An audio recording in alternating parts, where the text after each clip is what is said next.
Selamat malam pemirsa Good News, kembali bersama dengan saya Ariel Kurnedi di Good News Streaming TV, TV keluarga dan kesehatan kita semua.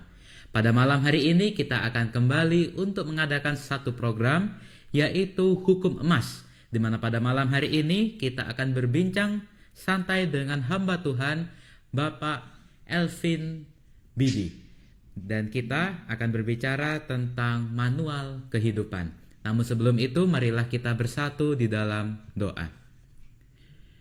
Bapa kami di sorga, pada malam hari ini kami akan kembali untuk mengadakan satu program, yaitu Hukum Emas, di mana kami akan berbincang santai dengan hamba Tuhan, Bapak Elvin Bidi, tentang manual kehidupan, di mana kami bertindak, kami berkehidupan di dalam kehidupan kami sesuai dengan perintah Tuhan. Dan berkati hamba Tuhan, Bapak Elvin Bidi yang akan menyampaikan firman Tuhan. Kiranya Engkau pimpin sertai agar dapat menyampaikan pesan-pesan dari Tuhan dengan baik dan dapat menjadi berkat bagi kami, bagi para pemirsa semua, terutama kepujian dan kemuliaan bagi nama Tuhan. Inilah doa permohonan kami, hanya di dalam nama Tuhan Yesus kami berdoa. Amin. Baik Bapak Bidi, selamat malam. Selamat malam juga Arya. Ya, bagaimana kabar Bapak Elvin Bidi pada malam hari ini? Luar biasa. Puji Tuhan. Baik Bapak Elvin, pada malam hari ini kita akan berbincang tentang hukum emas, terlebih dalam satu topik, yaitu manual kehidupan. Mungkin Bapak Elvin Bidi bisa menyampaikan yang pertama tentang mengapa kita memerlukan hukum di dalam kehidupan kita, di akhir zaman ini. Baik, terima kasih Pak Aryo untuk kesempatan pada malam hari ini saya boleh ikut serta dalam acara TV keluarga yang sepertinya sudah beberapa waktu berjalan. Ini kali pertama saya untuk ikut bergabung. Baik, mengenai perlunya hukum, khususnya kita belajar mengenai hukum emas, kita tahu ini adalah satu istilah yang kita dapat dari Alkitab, khususnya bagaimana Yesus menjelaskan mengenai 10 hukum pada saat pelayanannya berada di tengah-tengah umat manusia kurang lebih 2000 tahun yang lalu. Baik, yang pertama mungkin secara sederhana kita bicara dulu, kenapa kita perlu hukum.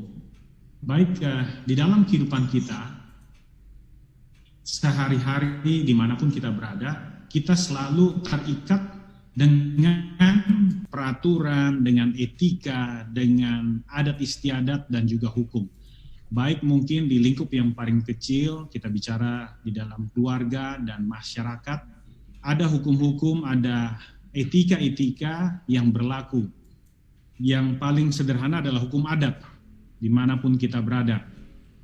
Dan kemudian meningkat sampai kepada hukum di mana tempat kita tinggal dalam satu lingkungan masyarakat, mungkin dalam satu kecamatan, satu kota kecil, bahkan dalam lingkup negara. Dan sekarang pada saat kita hidup di zaman modern, kita sudah berbicara tidak saja hukum secara lokal, tetapi juga hukum internasional, karena kita sudah hidup dalam satu daerah yang tidak terbatas. Sangat mudah kita untuk melakukan perjalanan, begitu juga komunikasi dan informasi yang kita terima sudah tidak mengenal batas sama sekali.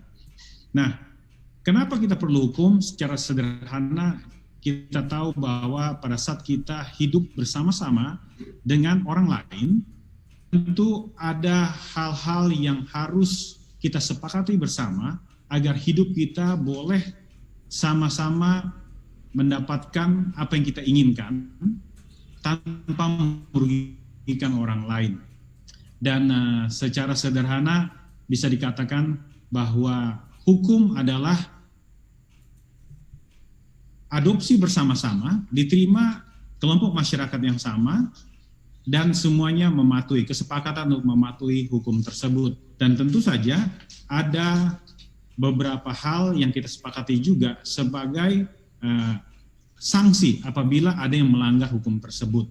Nah, kembali secara sederhana kita melihat bahwa sekarang ada banyak sekali hukum yang mengatur kehidupan kita, bahkan sudah menjadi sesuatu yang sangat legal. Dan apabila ada pelanggaran, ada konsekuensi hukum yang sangat serius yang kita hadapi. Dan sebagai manusia, kita khususnya untuk saya sendiri, pada saat saya berpikir atau timbul dalam benak saja perkataan mengenai hukum, yang selalu muncul adalah pengekangan atau kita melanggar sesuatu yang ada konsekuensi yang sangat berat. Ada hukuman. Bahkan dalam benak saya, pada saat saya bertumbuh sampai sekarang dewasa, setiap melihat polisi, saya dari kecil saya masih ingat, saya dibesarkan dengan satu kebiasaan orang tua di lingkungan saya berada bahwa kalau nakal, kalau tidak menurut orang tua, nanti ditangkap polisi, dimasukin penjara. Dan itu terbawa sampai kita dalam perilaku kehidupan sehari-hari yang melanggar hukum, kita menghadapi konsekuensi yang sangat serius. Nah, dalam kehidupan spiritual kita, dalam kehidupan beragama, hubungan kita dengan Tuhan ada juga hukum yang mengatur. Dan kita sebagai orang Kristen, kita tahu bahwa Alkitab adalah instruksi dari Tuhan kepada manusia yang harus kita ikuti agar kita boleh mendapatkan dan menjaga kehidupan kita dengan baik. Jadi bisa dibilang Alkitab dengan kata lain bisa juga dikatakan ini adalah kumpulan dari instruksi dan hukum-hukum Allah yang harus kita ikuti.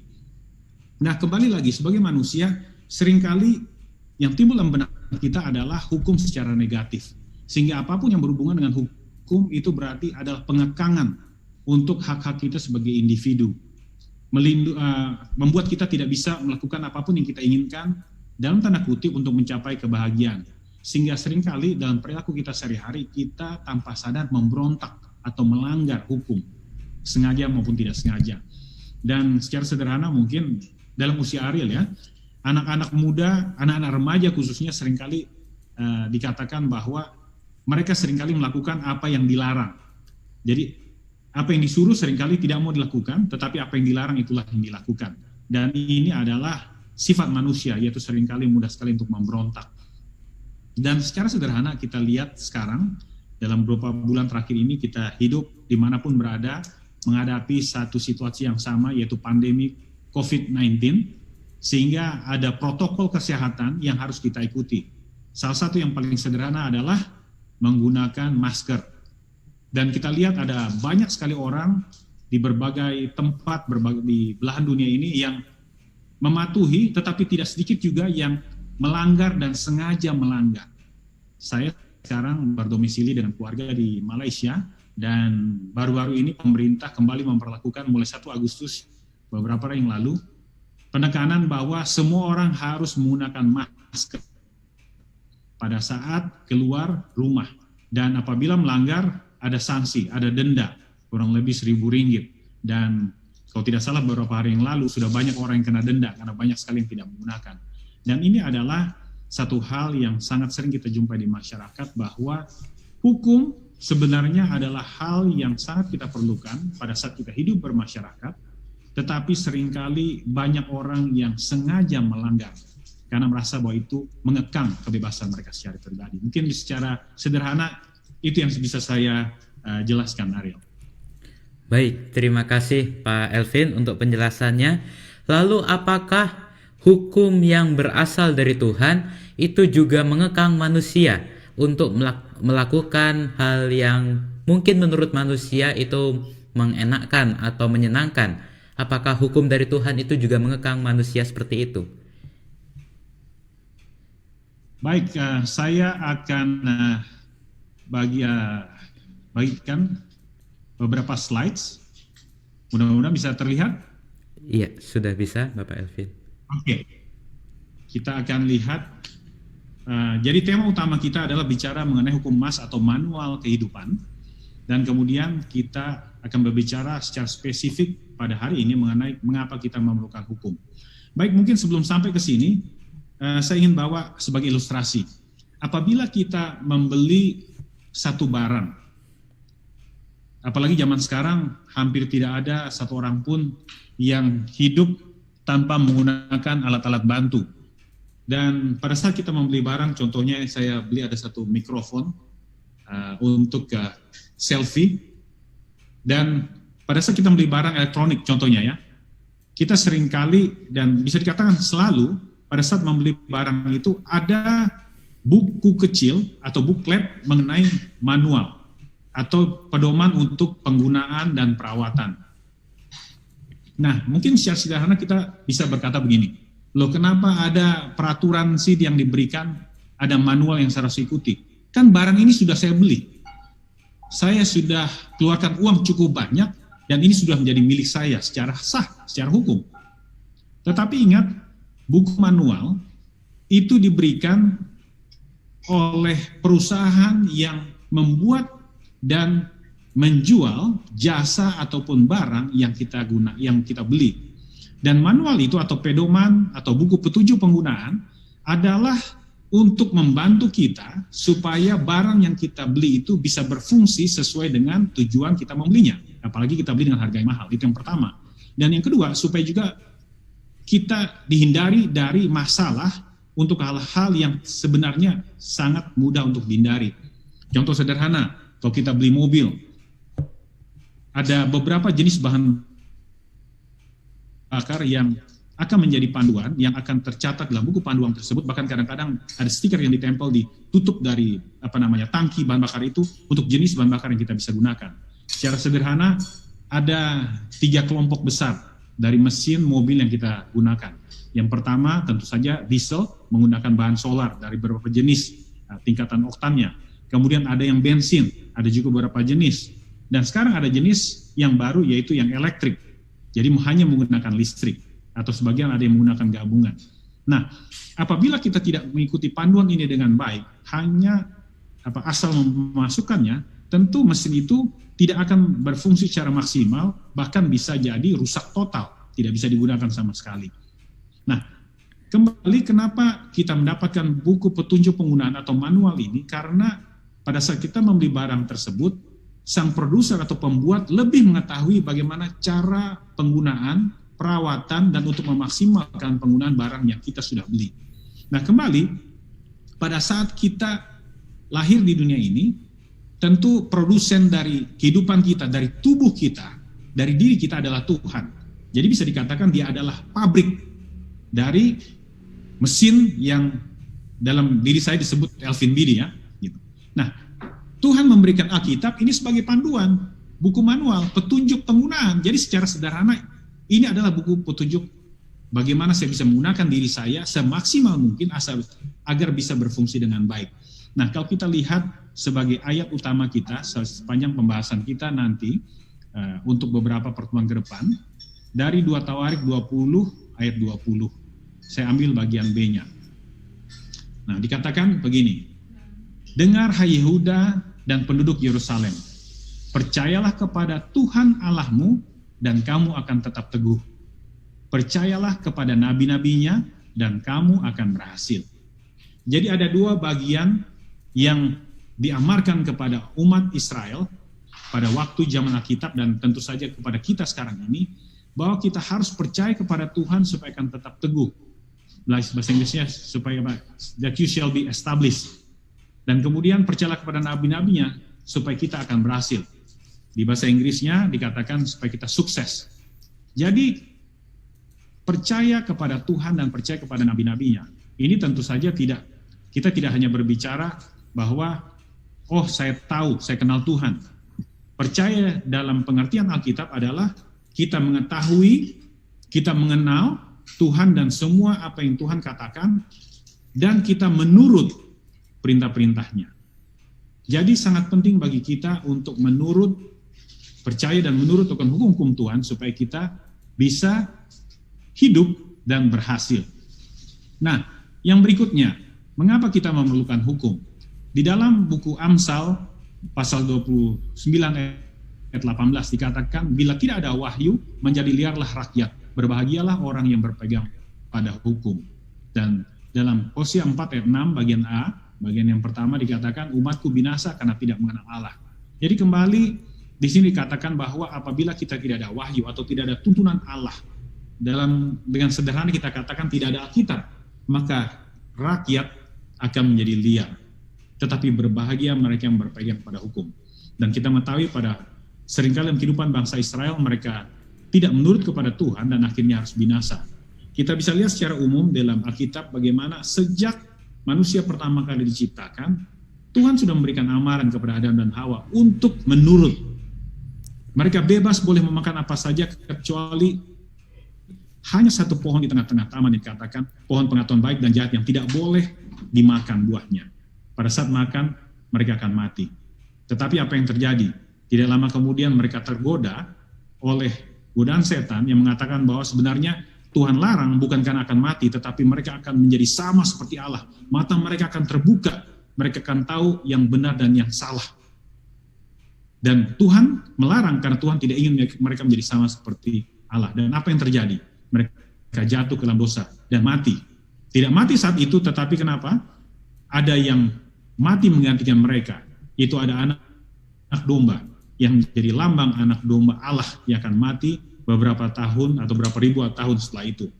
Dan bangsa Israel dalam kehidupannya juga kita mengetahui bahwa seringkali mereka meninggalkan Tuhan, tidak menurut kepada Tuhan dan akhirnya harus menderita. Mereka oleh berbagai bangsa di sekeliling mereka berganti-ganti.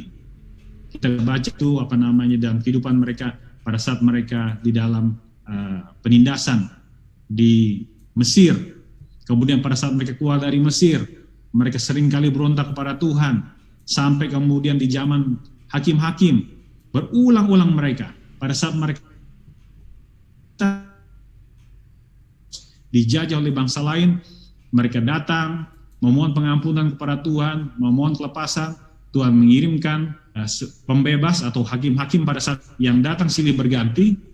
Tetapi setelah mereka dibebaskan, mereka kemudian hidup dalam satu saat mereka boleh kemakmuran. Mereka kemudian meninggalkan Tuhan dan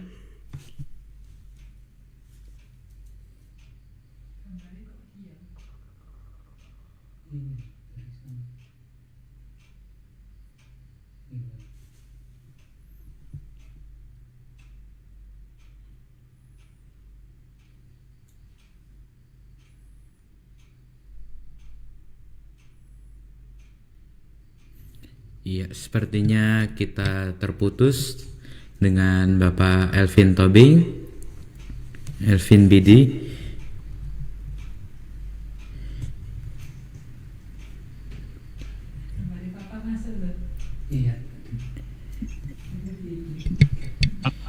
Sempat terputus ya? Iya, tapi sekarang silakan dilanjut Bapak Elvin. Oke, saya lanjut lagi ya. Oke, mohon maaf. Ya inilah memang kendala kita saat ini. Baik, jadi bangsa Israel berulang-ulang mereka mengalami pasang surut dalam hubungan mereka dengan Tuhan. Pada saat mereka melupakan Tuhan, pada saat mereka tidak menurut, mereka menderita. Pada saat mereka berada di dasar penderitaan mereka, mereka datang memohon pengampunan kepada Tuhan dan kelepasan.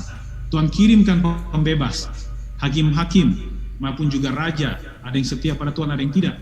Mereka terbebas, mereka menikmati kemakmuran, tetapi seringkali setelah itu mereka lupakan lagi. Dan ini berulang-ulang. Kita tahu kenapa ada air bah, kita tahu kan ada menara Babel, dan terus berlanjut sampai kepada saat ini.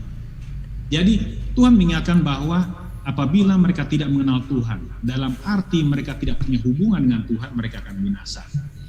Baik, ada satu hal yang menarik yang saya ingin bagikan, yaitu satu penelitian yang dilakukan oleh Jean Piaget. Dia adalah salah satu tokoh psikologi perilaku modern dari Swiss. Anda bisa baca ini secara sederhana dari bukunya Dwight Nelson, dari bukunya Outrageous Grace, maupun juga dari renungan pagi kita The Chosen atau Umat Pilihan beberapa tahun yang lalu. Dan Jean Piaget menerangkan bahwa pada saat dia mengamati ada 3 fase yang dilewati seorang anak pada saat dia bertumbuh untuk mengenal yang baik dengan yang salah, dan bagaimana dia belajar mengenai moralitas, mengenai peraturan. Jadi dikatakan dia mengamati dari bagaimana anak-anak itu bermain kelereng. Inilah dia kemudian melihat bagaimana cara anak itu belajar mengenai yang baik dan yang buruk, yang benar dan yang salah. Jadi dikatakan pada saat anak pertama kali belajar main kelereng, mereka berada dalam fase peraturan. Jadi aturan main seperti ini diperkenalkan mungkin oleh orang tuanya, oleh abang-abang yang lebih besar, lebih dewasa, dan bermain dengan cara yang sudah diajarkan kepada mereka. Mereka bermain dengan cara demikian. Ini di fase peraturan. Kemudian setelah anak-anak itu bertumbuh lebih dewasa, mereka kemudian berpikir begini, kok harus bermain dengan cara begini saja? Kenapa gacuannya satu orang cuma boleh satu? Kenapa harus dari garis ini? Kenapa tidak ada garis sana? Kenapa tidak boleh menggunakan beberapa kelereng contohnya? Nah, seringkali pada saat mereka mempertanyakan peraturan yang ada, itu membawa mereka kepada fase pemberontakan. Jadi mereka menolak otoritas yang memberikan peraturan sebelumnya, dan mereka mau melakukan apapun yang mereka inginkan. Tetapi pada saat masuk dalam fase pemberontakan ini, dengan peraturan yang mereka buat semaunya sendiri, akhirnya anak-anak ini menyadari bahwa akhirnya permainan menjadi kacau. Tidak bisa bermain dengan baik lagi, dan seringkali ada banyak masalah yang timbul. Akhirnya beberapa dari anak itu akan tiba pada fase hubungan. Untuk mereka yang semakin bertumbuh dewasa akan menyadari bahwa peraturan-peraturan tadi yang diberikan itu sebenarnya bukan untuk menghukum mereka supaya mereka tidak bisa menikmati kebebasan dan kebahagiaan, tetapi untuk membantu mereka supaya mereka bisa menikmati kehidupan dalam tanda kutip permainan kelereng itu dengan baik. Nah, akhirnya mereka menyadari untuk mereka yang bertumbuh menjadi dewasa, masuk ke fase hubungan, mereka menyadari bahwa peraturan itu diberikan bukan dari otoritas yang dominan, yang lebih tinggi, yang mengharuskan mereka mengikuti, tetapi sebenarnya ini untuk melindungi hubungan mereka. Nah, secara sederhana mungkin kita bisa terangkan begini. Kita sekarang hampir semua memiliki barang yang menggunakan listrik atau baterai. Bisa dikatakan sudah tidak ada lagi orang yang hidup tanpa listrik zaman sekarang. Nah, listrik sangat diperlukan supaya alat-alat bisa berfungsi. Contohnya untuk komputer yang saya gunakan sekarang maupun juga saluran internet, bahkan lampu yang ada di tempat saya seperti tempat Anda. Nah, listrik itu dialirkan dari sumber penghasil tenaga listrik dari PLN, disalurkan sampai ke rumah, kemudian sampai ke alat-alat kita menggunakan kabel. Jadi kabel-kabel yang dibuat dari metal, dari tembaga biasanya, itu yang menyalurkan tenaga listrik itu, energi, hingga bisa membuat alat elektronik kita berfungsi dengan baik. Jadi yang paling penting adalah aliran listrik itu sendiri. Tetapi kalau kabel yang mengalirkan aliran listrik itu tidak ditutup oleh lapisan pelindung, seperti ini yang warna-warna merah untuk di saya dengan strip putih, supaya lebih nampak jelas saya gunakan kabel warna gini. Biasanya hanya warna hitam kan atau putih. Nah, kenapa itu harus dilapisi? Karena jika tidak dilapisi, kita akan tersetrum. Bahkan bisa terjadi korslet dan bahkan bisa merusak peralatan yang kita gunakan. Jadi hukum bisa dikatakan atau dilambangkan, disimbolkan dengan lapisan pelindung dari kabel listrik ini. Yang paling penting adalah listrik atau hubungan kita, baik sesama manusia, satu dengan yang lainnya, dalam keluarga, dalam masyarakat, dalam kita bernegara, ataupun hubungan kita dengan Tuhan. Tetapi harus ada hukum yang melindungi. Jadi apa yang paling penting bukan hukumnya, yang paling penting adalah hubungannya itu sendiri. Tetapi tidak ada hubungan di dunia ini yang bisa langgeng berjalan dengan baik, membawa kebahagiaan apabila dia tidak dilindungi oleh hukum. Contoh sederhana, mungkin di usia Ariel sudah mulai suka ya lawan jenis, ada punya teman dekat contohnya, mungkin tanda kutip berpacaran ya. Nah, kita punya teman dekat atau teman kita punya geng, teman nongkrong kita, kan ada peraturan tidak tertulis bahwa saya akan berteman dengan kamu, apapun yang saya miliki saya akan bagi dengan kamu, apapun juga kebutuhan kamu saya akan bantu semampu saya. Tetapi kalau bermain kita harus selalu sama-sama, jangan tinggalkan ya, harus ingat, ajak saya contohnya bermain bersama-sama. Atau kalau kita mulai punya kelompok yang lebih dekat, pakai baju seragam, jadi kalau nongkrong harus pakai baju seragam yang sama supaya kita punya identitas, bisa dikenal orang, contoh seperti itu. Jadi peraturan-peraturan sederhana seperti ini akan membantu kita supaya bisa menikmati hubungan itu. Untuk yang berpacaran mungkin kalau datang malam minggu harus ke rumah saya contohnya, atau kamu lain sampai masuk ke pernikahan, ya berarti hanya satu pria dan satu wanita, tidak boleh punya pria idaman lain atau wanita idaman lain selain saya sendiri pasangannya. Jadi itu adalah hal-hal hukum-hukum yang untuk melindungi kita punya hubungan. Nah, di dalam hubungan kita dengan Tuhan hal yang sama terjadi. Bahwa supaya kita bisa menikmati hubungan yang membawa kebahagiaan, kehidupan yang hakiki, perlu hukum untuk melindungi. Jadi sebenarnya hukum itu hadir baik dalam hubungan kita di masyarakat, dalam kita dengan teman, saat kita bermain, ataupun juga hubungan kita dengan Tuhan, itu sangat perlu dilindungi oleh hukum supaya hubungan itu bisa berjalan dengan baik. Jadi secara sederhana hukum itu sangat diperlukan dalam kehidupan kita. Tetapi kenapa kita seringkali memberontak? Karena setan sudah menanamkan benih-benih pemberontakan dengan ide yang mengatakan bahwa kita tidak perlukan hukum. Kita bebas melakukan apa saja. Satu lagi contoh sederhana, saya ingin bagikan begini.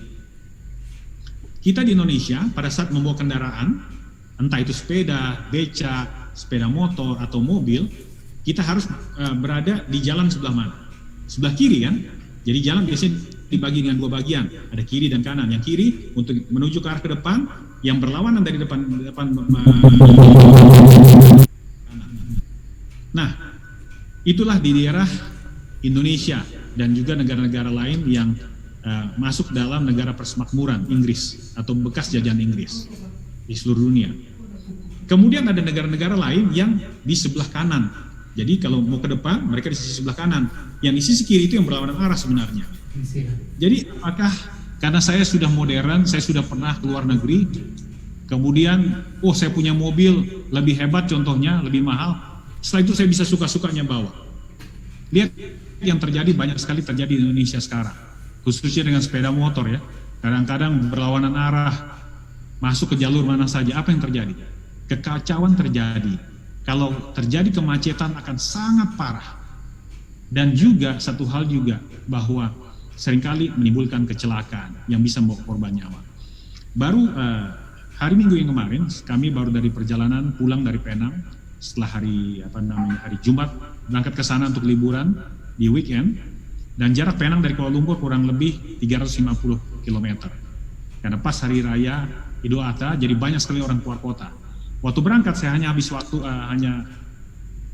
saya ke sana hanya kurang lebih tidak sampai 4 jam. Jadi dengan kecepatan yang lumayan tinggi, lancar. Tetapi waktu pulang memerlukan waktu 9,5 jam baru kami. Tetapi saya masih bersyukur, saya sudah terbiasa dengan macet di Indonesia. Di sini macetnya jauh lebih ringan.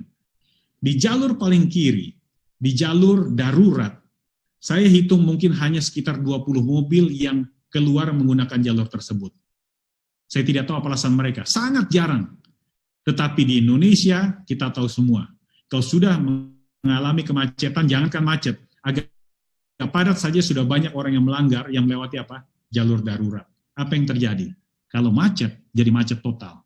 Dan biasanya kalau tidak ada petugas yang bantu menguraikan, bisa sampai keesokan harinya. Jadi kembali, hukum sangat diperlukan dalam hal sederhana kehidupan kita sehari-hari. Dan itu juga kenapa Tuhan memberikan hukum. Bukan supaya kita terkukung tidak bisa menikmati kehidupan. Tetapi Tuhan ingin agar kita bisa menikmati kehidupan yang sebenarnya tanpa mengalami kesusahan, bahkan kematian. Mungkin ini adalah pembahasan saya yang pertama. Mudah-mudahan cukup membantu kita untuk membuka mata kita bersama-sama bahwa hukum itu adalah sesuatu yang sangat positif, yang sangat berguna untuk kehidupan kita. Hal yang harusnya kita simpan dalam hati kita seperti ungkapan Raja Daud. Karena dia mencintai Tuhan, dia menyimpan hukum Tuhan di dalam hatinya. Demikian Ariel.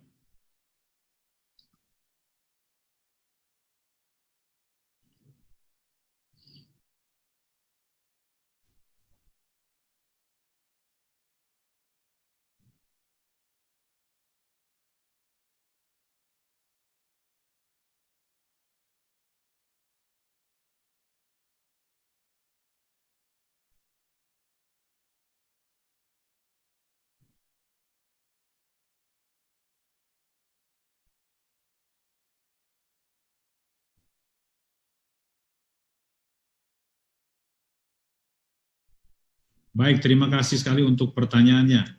Jadi apakah 10 hukum dan hukum emas itu berbeda? Kalau sama, di mana samanya? Mungkin demikian ya, secara sederhana. Baik, untuk hal ini mungkin saya akan simpan untuk pertemuan berikutnya. Oh, baik. Jadi kita akan bahas yang berikutnya secara lebih detail lagi apa kira-kira perbedaan ataupun persamaan dari kedua hukum ini. Dan ini hal yang, karena ini memerlukan penjelasan yang agak panjang, karena kenapa? Karena ini yang banyak sekali sekarang dipercaya oleh orang-orang Kristen secara umum. Bahwa, mungkin begini, ada banyak orang yang sangat apatis dengan agama, dengan kekristenan, karena melihat bahwa agama tidak membuat kehidupan lebih baik. Secara umum yang mereka lihat. Dan kita melihat ada banyak sekali orang menjadi ateis. Ada juga orang yang mengatakan mereka free thinker. Jadi berpikir bebas, saya tidak religius tapi saya spiritual. Jadi saya tetap percaya ada Tuhan tetapi saya tidak percaya dengan agama. Karena mereka melihat bahwa hukum-hukum itu mengekang, agama itu menjadi penindas. Nah, di satu sisi orang Kristen yang masih percaya kepada agama, masih percaya kepada Alkitab dan Tuhan, tetapi mereka melihat bahwa hukum-hukum ini juga sepertinya ada yang tidak baik, ada yang tidak benar. Jadi akhirnya ada banyak mayoritas yang menganggap bahwa 10 hukum sudah tidak berlaku lagi. Sekarang adalah hukum emas. Nah, di pertemuan berikut kita akan bahas lebih dalam lagi sebenarnya kenapa ini bisa terjadi, apa latar belakangnya. Dan kemudian kita akan melihat apa sih sebenarnya persamaan dan perbedaannya dan apa yang harus kita lakukan.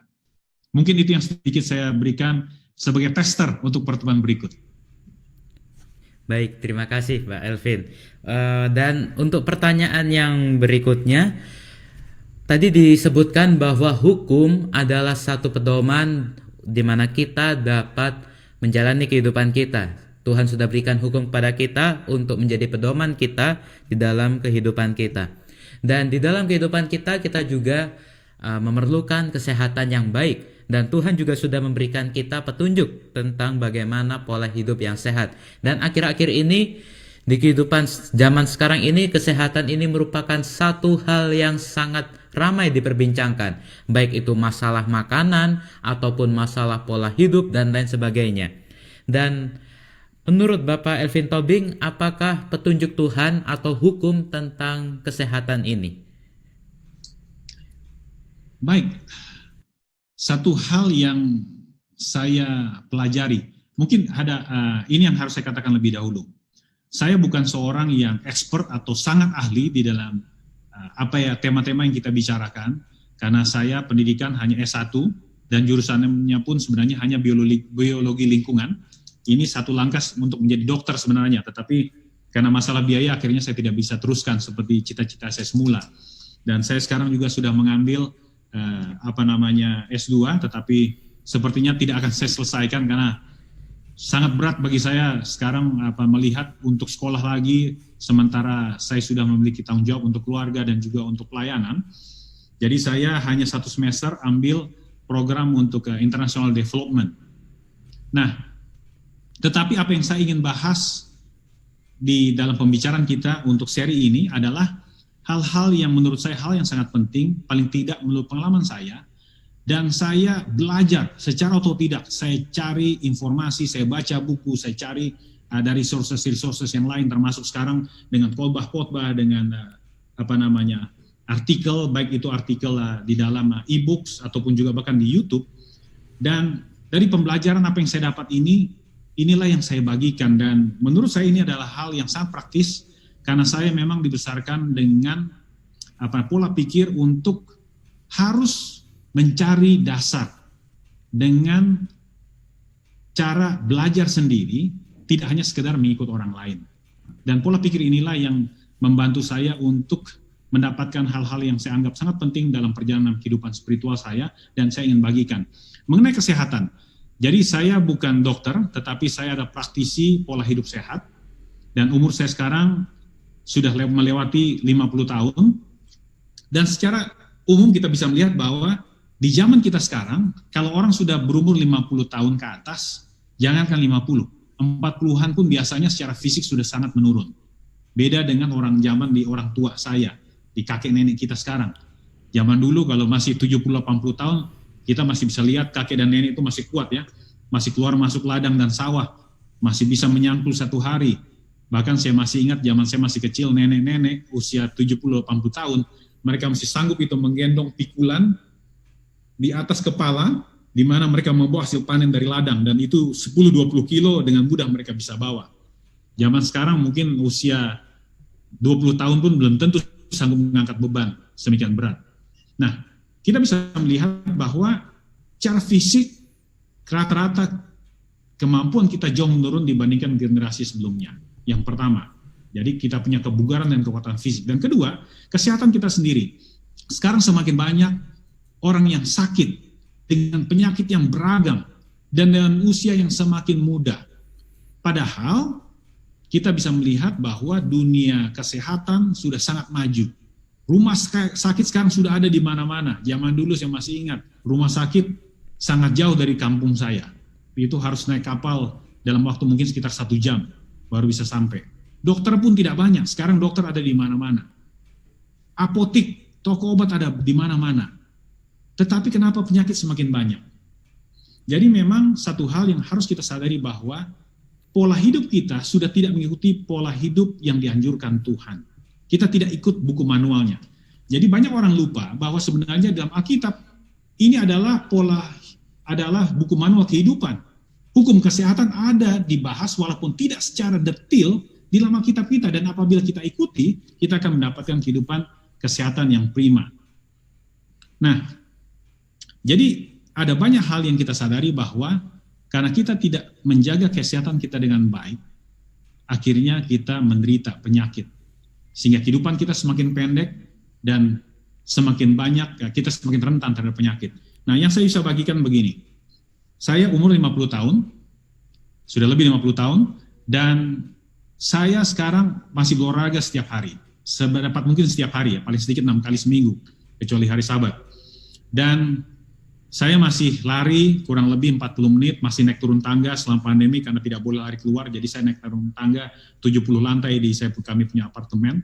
Anda boleh coba naik turun 70 lantai ya, rasanya berapa berat gitu. Untuk yang tinggal di kota, kalau masih di kampung, naik turun gunung, ke ladang, ke sawah, ya mungkin masih biasa. Dan saya masih bermain basket, dan teman-teman main saya rata-rata masih umur 20-30 tahun. Jadi waktu saya bermain, dan kemudian mereka tanyakan karena lihat rambut saya yang sudah banyak uban, "Uncle, umur berapa?" Saya bilang sudah lebih 50 tahun. Ada satu anak yang langsung nyeletuk, "Wah, sudah seumur orang tua saya, Uncle." Dan hampir tidak pernah ada lagi teman-teman saya yang masih bermain dan usia seperti ini. Kenapa? Karena kehidupan sekarang sudah semakin rentan. Kualitas jauh menurun. Ingat, kesehatan ini bukanlah alat musik, satu alat musik. Ada satu istilah mengatakan bahwa health is an orchestra, not an instrument. Jadi kesehatan bukanlah satu alat musik, dia adalah satu orkestra besar, gabungan dari berbagai macam berjenis-jenis alat musik.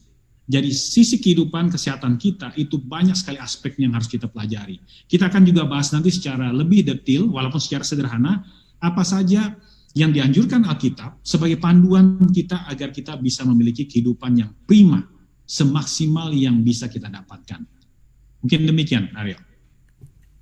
Baik, terima kasih Bapak Elvin untuk penjelasannya.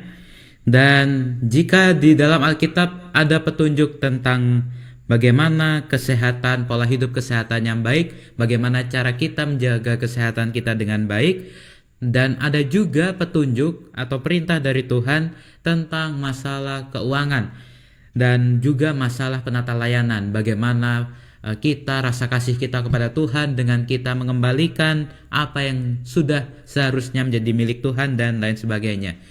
Dan kita juga mungkin sudah sering mendengar tentang hal penata layanan ini, dan mungkin ada petunjuk dari Tuhan tentang keuangan yang bisa Bapak Elvin sampaikan kepada semua pemirsa. Baik, di dalam buku Matius 6 ayat 25 sampai 32, secara khusus kita belajar di sana bagaimana Yesus mengingatkan kita untuk tidak khawatir akan kehidupan kita.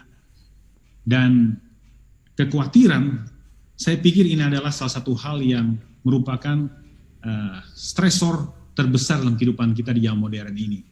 Banyak sekali orang yang takut, banyak sekali orang yang khawatir, bahkan stres berat karena sumber kehidupan mereka itu semakin berat.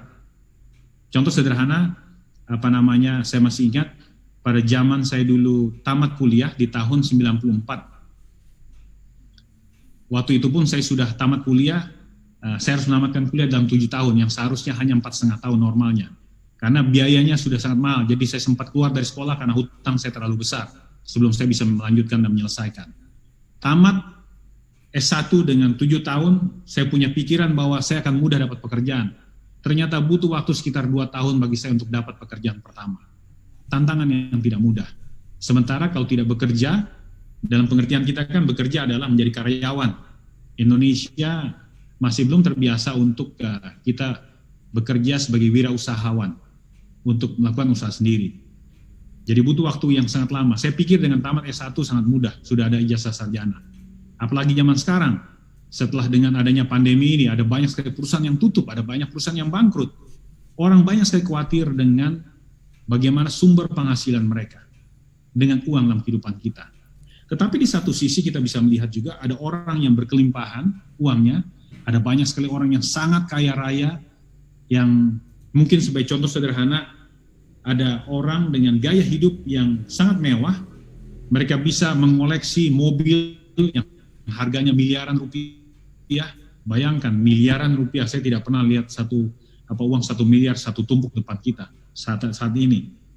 Tetapi itulah yang bisa dengan mudahnya membeli apabila mereka punya hobi.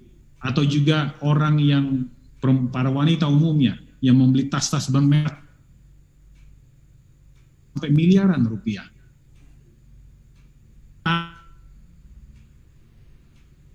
Smartphone yang ada harganya juga sampai uang dan ini kekhawatiran. Ada banyak orang yang bunuh diri. Di awal pandemik, salah satu Menteri Keuangan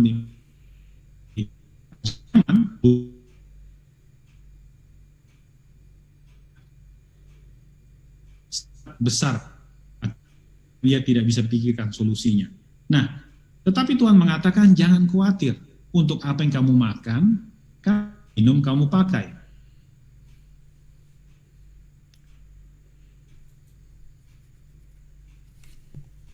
Katakan. Nah, sekarang menjadi pertanyaan kita, apakah betul-betul percaya kepada Tuhan sehingga kita tidak khawatir dalam kehidupan kita? Nah, apa juga yang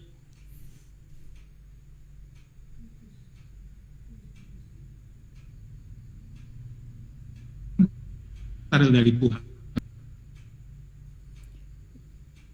Iya, sepertinya kita terputus lagi dengan Bapak Elvin.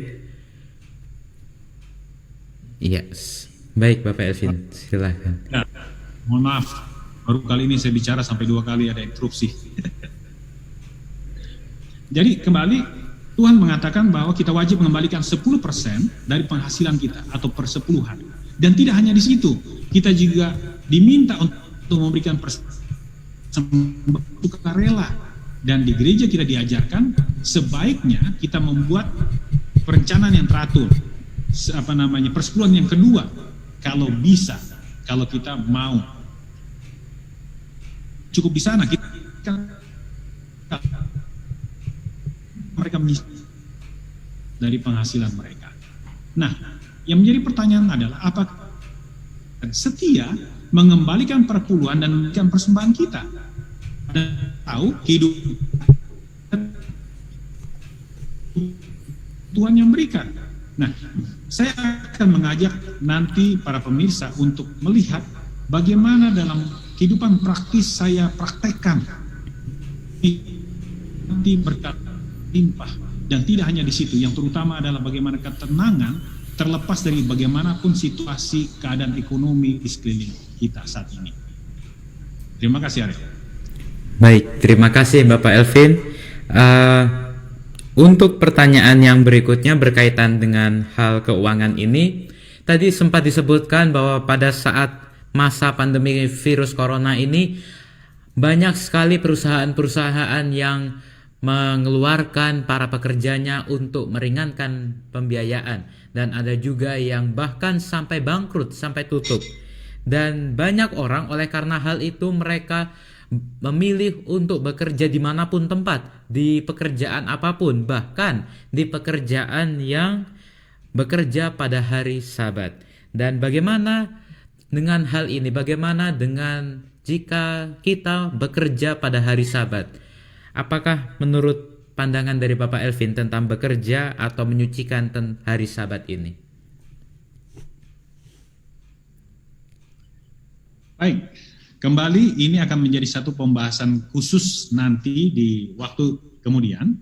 Tetapi sebagai testernya ya, saya akan bagikan sedikit bahwa kenapa Tuhan memberikan hukum mengenai perpuluhan, mengenai persembahan, mengenai juga hari Sabat di mana kita secara spesifik ada bagian mengatakan kita tidak boleh bekerja. Nah, kenapa Tuhan berikan ini? Sebenarnya ini adalah satu hukum agar kita terbebas dari rasa khawatir, rasa ketakutan, bagaimana kita mencukupi kehidupan kita. Karena sebagai satu lambang perumpamaan yang Tuhan gunakan, hubungan kita dengan Tuhan adalah Dia sebagai ayah, sebagai bapa, dan kita anaknya. Nah, Ariel sendiri masih tinggal dengan orang tua kan? Iya. Betul. Nah, apakah bapaknya dan ibunya minta Ariel, mulai sekarang kamu cari makan sendiri ya, bayar uang sekolah sendiri? Apakah demikian? Tidak demikian. Kan? Tanggung jawaban orang tuanya. Bayangkan ayah kamu yang hanya orang Indonesia, bukan orang bule kan gitu. Kita masih menganggap orang bule lebih hebat dari kita. Mungkin bukan termasuk salah satu miliuner di Indonesia. Tetapi sudah memberikan jaminan bahwa kebutuhan Ariel untuk makan, untuk minum, tempat tinggal, biaya sekolah, baju seragam, Bapak dan Ibu yang tanggung jawab berikan. Jangan pikiran itu, tanggung jawab kamu untuklah sekolah dengan baik, belajar dengan baik. Nah, Tuhan memberikan jaminan yang sama. Dan salah satu jaminan itu adalah jangan khawatir yang sudah kita bahas tadi. Tetapi Tuhan katakan ada tanggung jawab yang saya minta dari kalian sebagai manusia, sebagai anak-anakku. Ingat mengembalikan persepuluhan. Ingat memberikan persembahan. Ingat menolong orang yang susah. Hanya itu tanggung jawab kita. Termasuk pada hari Sabat, jangan bekerja. Ambil waktu bersama keluarga untuk berbakti bersama-sama. Untuk juga menolong mereka yang lebih kesulitan, lebih susah hidupnya dari kamu. Melakukan kebaikan. Nah, itu yang Tuhan minta. Jadi sebenarnya pada saat Tuhan memberikan hukum tersebut, Tuhan mengatakan bahwa saya akan mencukupkan kebutuhan kamu. Saat kehidupan keluar dari jadi milik mereka. Selama perjalanan, Tuhan menurunkan mana, yaitu dikatakan roti dan makanan. Setiap pagi dengan datangnya embun itu adalah juga kan setiap pagi untuk kebutuhan mereka satu hari. Tetapi khusus bagi hari Sabat tidak turun,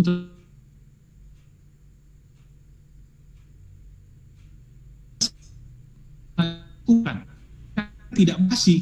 Orang yang tidak mau kumpulkan keluar hari Sabat tidak ada. Di hari lain mereka coba lakukan yang sama, ambil 2 kali porsi, sisanya basi, tidak bisa digunakan keesokan harinya. Ini pelajaran yang sangat dalam yang Tuhan katakan bahwa jangan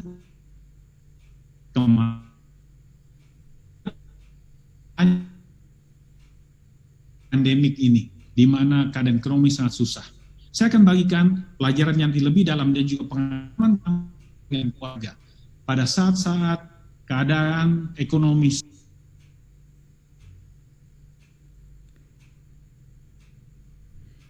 sepertinya kita terputus lagi. Ya, baik, silakan disambung Bapak Elvin. Ya, mohon maaf lagi ya, kali ketiga lagi putus.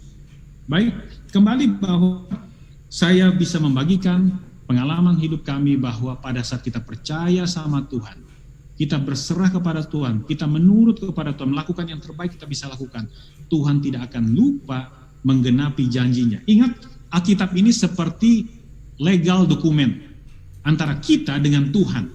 Ini ada materainya, dan materai ini mempertaruhkan nama Tuhan sendiri sebagai pencipta langit dan bumi, pemilik alam semesta, dan juga penebus kita. Dia memberikan jaminan, dan ini adalah legal dokumennya. Tetapi ingat, kita punya tanggung jawab. Karena legal dokumen kan selalu ada 2 tanggung jawab. Tanggung jawab pihak pertama tanggung jawab pihak kedua. Dan di tempat inilah hari Sabat salah satu tanggung jawab pihak kedua sebagai kita manusia, umatnya. Dan apabila kita memenuhi tanggung jawab kita, termasuk tadi persepuluhan, persembahan, hari Sabat, Tuhan akan tetap menjalankan tugasnya sebagai pihak pertama, sebagai penopang kehidupan kita. Terima kasih. Baik, terima kasih Bapak Elvin. Mungkin jika itu tentang hal bekerja, bagaimana jika kita melakukan satu perjalanan untuk pergi ke satu tempat wisata untuk satu hal keperluan misalnya pada hari Sabat, atau melakukan satu hal yang lain yang tidak bekerja tetapi dilakukan pada hari Sabat. Bagaimana Bapak Elvin? Oke, pertanyaannya sudah semakin mendetil ya. Saya mungkin tidak berani mengeluarkan pernyataan di sini karena saya tidak memiliki pengetahuan yang cukup dalam, karena ini sudah berbicara hal-hal yang sangat spesifik. Tetapi kembali bagi saya sendiri dalam praktik apa yang saya lakukan, untuk hal-hal yang saya tidak mengerti, untuk hal-hal yang sangat spesifik, hal yang sangat detail, saya akhirnya menyadari bahwa bagi Tuhan kembali, saya sudah ungkap tadi ya satu ungkapan di bagian depan, bahwa bukan hukum yang paling penting. Kita selalu berpikir hukum itu yang sangat penting, sehingga kadang-kadang kita menjadi orang yang sangat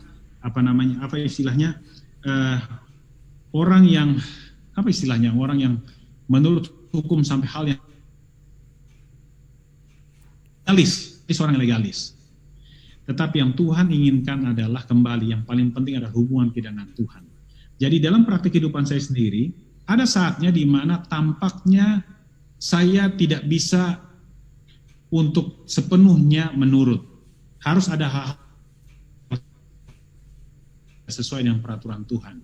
Yang saya lakukan adalah saya berdoa dan katakan kepada Tuhan. Jadi ada saatnya sepertinya saya melanggar, ya, dalam tanda kutip, hal-hal tertentu, seperti tidak boleh melakukan perjalanan hari Sabat. Di Alkitab dikatakan kepada bangsa Israel khususnya mereka tidak boleh lakukan perjalanan Sabat.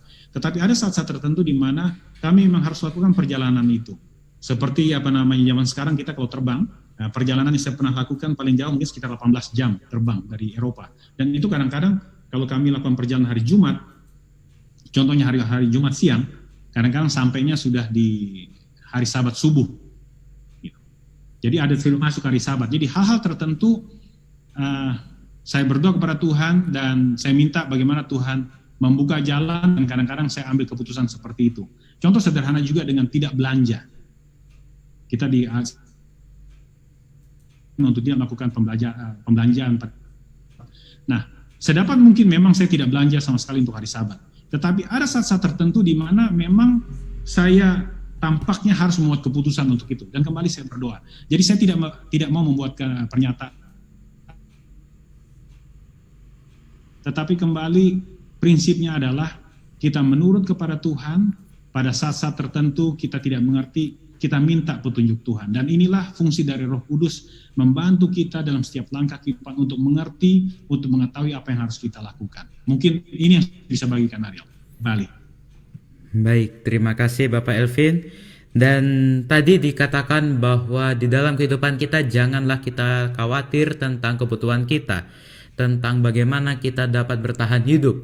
Dan ada firman Tuhan di dalam Alkitab yang sangat memberikan penjelasan pada kita tentang bagaimana kita bisa bertahan hidup dan bagaimana kita bisa melayani, bagaimana kita harus terpanggil untuk melayani Tuhan. Mungkin menurut Bapak Elvin, panggilan untuk melayani dan bertahan hidup yang sesuai dengan firman Tuhan yang seperti apa?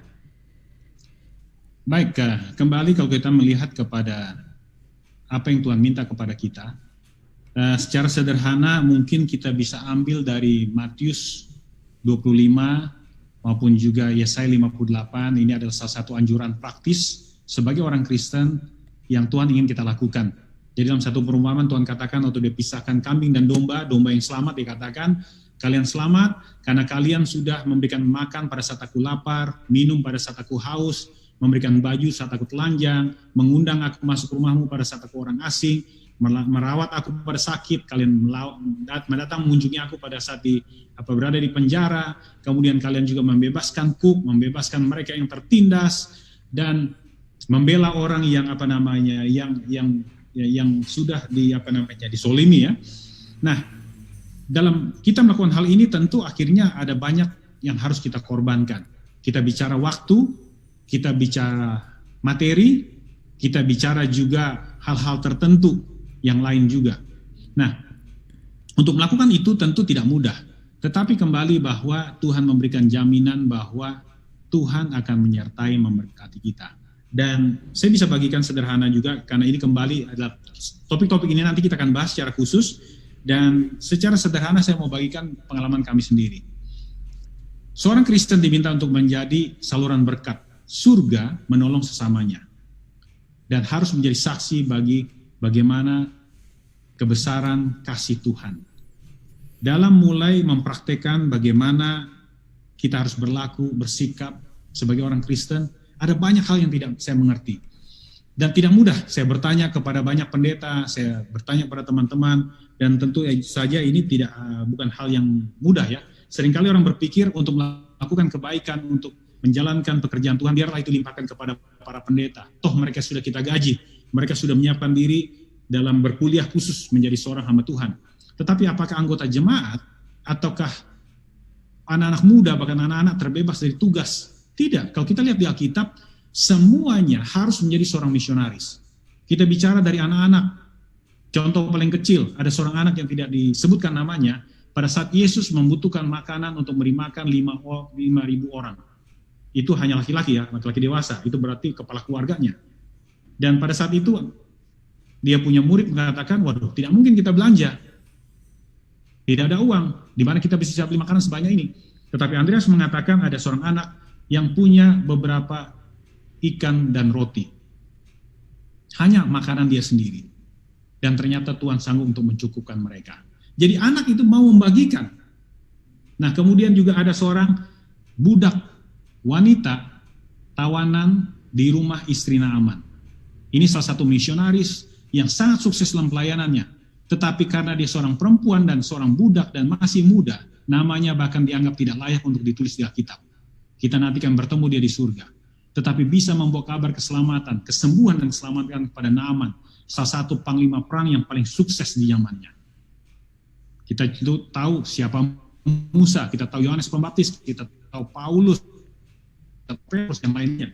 Tetapi yang kecil-kecil sekalipun ada banyak sekali mereka sebagai misionaris. Nah, di dalam kehidupan mereka mengorbankan banyak hal. Seperti janda di Sarfat, makanan mereka yang terakhir, kalau habis itu mereka akan mati. Tidak dibagikan pun mereka akan mati setelah satu kali makan lagi.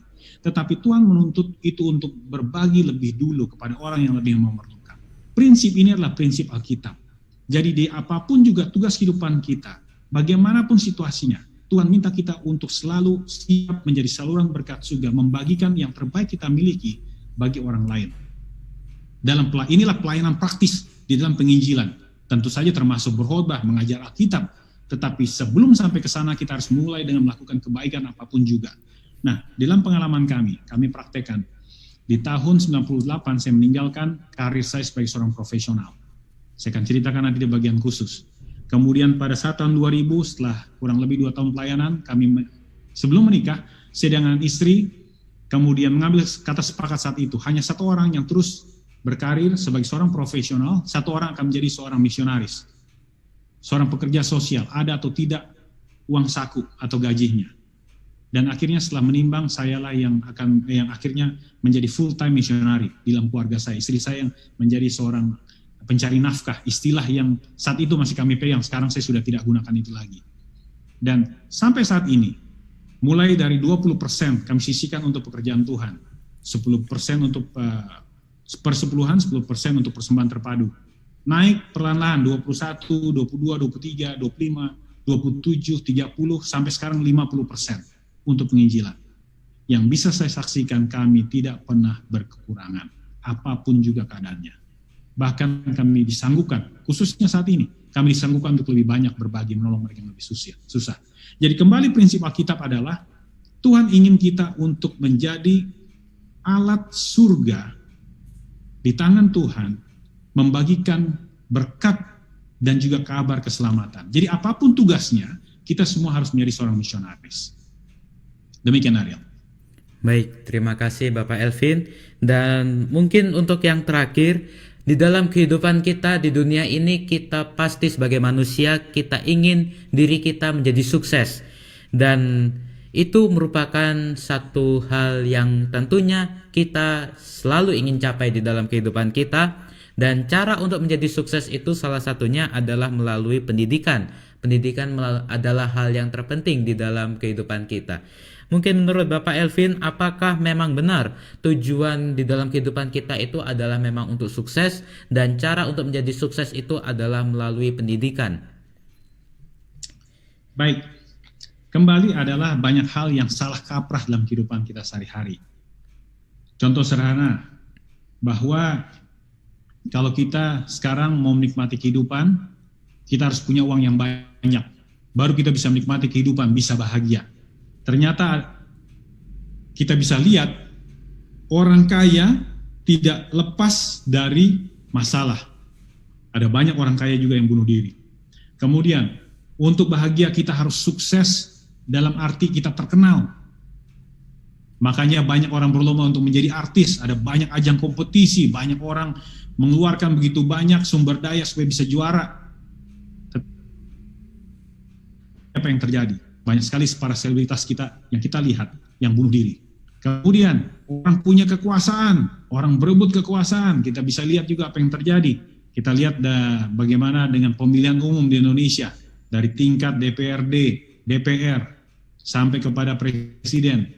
Dan kita bisa lihat ada banyak juga orang yang gagal dalam pemilihan umum sampai apa? Bunuh diri. Dan mereka yang punya kekuasaan pun ada banyak juga yang sakit-sakitan, yang tidak bahagia, bahkan sampai bunuh diri juga. Jadi kembali bahwa cara manusia mengukur kesuksesan berbeda dengan cara Alkitab atau cara surga. Cara kita adalah kita harus mengejar sukses karena sukses tidak datang dengan sendirinya. Cara dapat sukses apa? Kita harus belajar, masuk di sekolah terbaik. Makanya orang berkompetisi untuk masuk ke sekolah-sekolah terkenal. Kemudian orang tua harus bekerja membanting tulang supaya anaknya bisa bekerja ke sekolah terbaik karena harganya mahal, kompetisi ketat. Dan sekarang tidak cukup seperti saya katakan tadi, S1 tidak cukup, orang berusaha harus S2, bahkan sampai S3. Dengan ilmu yang sekian banyak, apakah pasti berhasil? Dan pertanyaan juga, apakah pasti bahagia? Ternyata dalam Alkitab, kita kembali ke ayat utama tadi, dalam 2 Tawarik 20 ayat 20. Dikatakan apa? Untuk sukses, untuk tetap menikmati kehidupan, kita harus percaya kepada Tuhan dan percaya kepada nabi-nabinya. Dalam arti apa? Menurut hukum Tuhan. Jadi ini adalah pendidikan yang sangat bertolak belakang dengan pendidikan dunia ini. Secara sederhana kita bisa melihat di dunia ini ada dua jenis pendidikan. Yang pertama ada hard skill dan soft skill. Hard skill adalah kemampuan ilmu mempelajari sesuatu yang bisa diukur. Contohnya jago matematika, jago bahasa, jago ekonomi, jago komputer. Kita harus belajar dan itu bisa diukur. Nah, kita anggap itu yang paling penting. Tetapi soft skill kita abaikan. Dan ini yang sekarang mulai digema-gemakan oleh Presiden kita, Bapak Jokowi. Saya sangat bangga dan sangat setuju apa yang beliau katakan, revolusi mental. Begitu juga dengan Menteri Pendidikan kita yang muda, yang mengatakan bahwa pengembangan pendidikan karakter adalah salah satu yang harus kita kejar. Jadi yang kita lupakan adalah soft skill. Itu yang paling penting sebenarnya. Soft skill apa? Itulah etika, itulah integritas, itulah kejujuran yang selama ini kita abaikan. Jadi untuk sukses, kita sebenarnya tidak perlu harus mengejar pendidikan yang terbaik dalam arti hard skill, seperti yang dunia tawarkan, yang sekarang mewabah, yang dipercaya manusia. Tetapi apa? Percaya kepada Tuhan. Dan itu adalah buah-buah roh, itu adalah soft skill. Sebenarnya yang lebih penting untuk menjamin kesuksesan kita. Demikian Ariel. Baik, Bapak Elvin, terima kasih banyak untuk penjelasan-penjelasan yang sangat bermanfaat dan sangat menjadi berkat bagi para pemirsa yang sedang menyaksikan akan tayangan ini. Dan inilah petunjuk dari Tuhan, buku manual dari Tuhan yang Tuhan sudah berikan kepada kita sebagai manusia melalui firman-Nya, melalui Alkitab, yang dapat kita pelajari, yang dapat kita baca, dan dapat kita praktekkan di dalam kehidupan kita. Terima kasih banyak Bapak Elvin untuk penjelasannya pada malam hari ini. Sampai bertemu pada episode-episode berikutnya. Dan mungkin untuk menutup akan acara kita pada malam hari ini, saya mohon Bapak Elvin untuk pimpin kita di dalam doa. Baik, para pemirsa semua yang ada di rumah, kita sama-sama menundukkan kepala dan berdoa. Terima kasih Tuhan untuk kesempatan kami pada malam hari ini. Diingatkan kembali melalui nasihat firman Tuhan. Pentingnya kami untuk meluangkan waktu belajar manual kehidupan melalui pernyataan firman Tuhan yang sudah Tuhan berikan melalui kuasa Roh Kudus kepada tangan-tangan hamba-hamba Tuhan yang merangkumkan dalam Alkitab yang kami miliki sekarang. Bantu kami Tuhan untuk mau belajar, berikan kerendahan hati kepada kami dan terang dari surga melalui tuntunan Roh Suci agar kami boleh belajar, boleh mengerti. Terutama Tuhan berikan kekuatan pada kami untuk mempraktekkan dalam kehidupan sehari-hari. Agar kehidupan kami boleh selalu berbahagia, boleh selalu dilindungi, dan kami boleh melihat kehidupan yang selalu diberkati Tuhan. Terlindung dari masalah, terlindung dari dosa, bahkan semua akibat dosa. Dan kami boleh mendapatkan kehidupan yang berkelimpahan. Tidak saja di dunia ini Tuhan, tetapi boleh saat menikmati kehidupan yang dipersiapkan untuk menantikan kedatangan Yesus yang kedua kali. Terima kasih untuk kesempatan ini Tuhan, berkati seluruh peserta, seluruh pemirsa dimanapun mereka berada. Kiranya berkat yang limpah dari surga boleh menjadi bagian mereka. Berkati juga host yang sudah bekerja untuk menyiapkan program ini Tuhan. Berkati seluruh peralatan yang digunakan, agar dalam waktu-waktu ke depan kami kembali boleh bertemu, belajar bersama-sama, agar kehidupan kami boleh dipersiapkan menjadi kehidupan yang setia, boleh menjadi kehidupan yang membawa terang kepada orang-orang sekeliling kami, membantu menyelesaikan pekerjaan Tuhan. Pada saat berpisah Tuhan, damai sejahtera Tuhan menyertai kami masing-masing, hingga di waktu kemudian kami bertemu kembali. Terima kasih untuk kepastian Tuhan mendengar dan menjawab doa kami, karena kami minta hanya di atas nama Yesus, Tuhan dan Juru Selamat kami yang hidup. Amin. Amin. Demikianlah para pemirsa program acara kita pada malam hari ini. Sampai jumpa pada program-program episode berikutnya pada minggu depan. Sampai jumpa, saya Ariel Kurnedi dari Good News Streaming TV Studio, Jalan Kertanegara nomor 21 Jember, serta segenap kru yang ada di studio, juga Bapak Elvin Bidi yang berada di Malaysia mengucapkan selamat malam. Sampai bertemu lagi pada kesempatan berikutnya. Tuhan Yesus memberkati. Selamat malam.